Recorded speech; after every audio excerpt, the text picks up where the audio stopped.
Let me get a quick reaction from Janet Mudhoni Ouko, former CEC for Education, Nairobi, is joining me in studio. Thanks for making time, Janet. You've heard about the new measures. Is that the silver bullet to curbing exam cheating?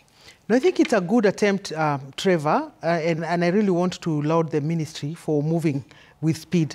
I think the kinds of measures that we have seen this time round just goes to demonstrating that there is quite some leadership that has been injected in the ministry.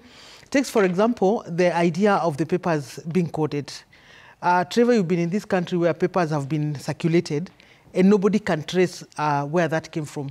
But at least now, if you circulate a coded paper, then the ministry or NEC is able to get you. So it's anonymous, you know, nobody knows who we do not know. Yeah. Who that paper belongs to, but NEC can be able to know. I think it's one good attempt. The other thing is about zero fonts around the examination area, because you remember that is what they were using to take photos and to circulate and to share the papers and cause all this confusion and so on and so forth.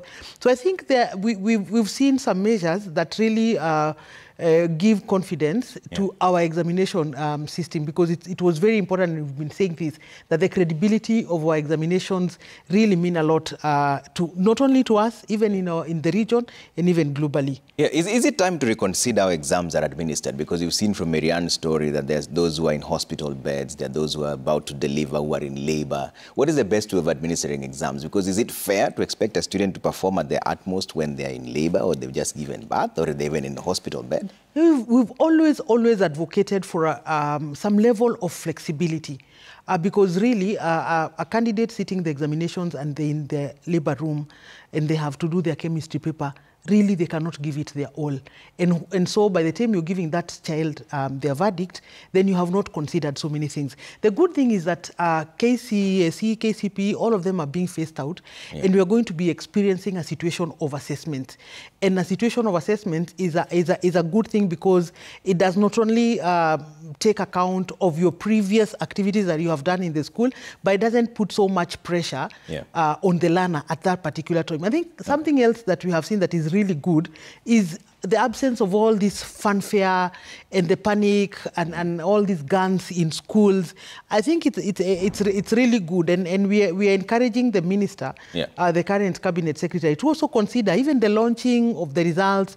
Remember last time there was a lot of the government was criticized for so many officers traveling from here to Eldoret to go and release the results. Okay. So, you know, the moment we make it so high stakes, that is why you could see a lot of cheating happening. There are exams that have been concluded, the KCPE exams, and it has been near 100%, integrity.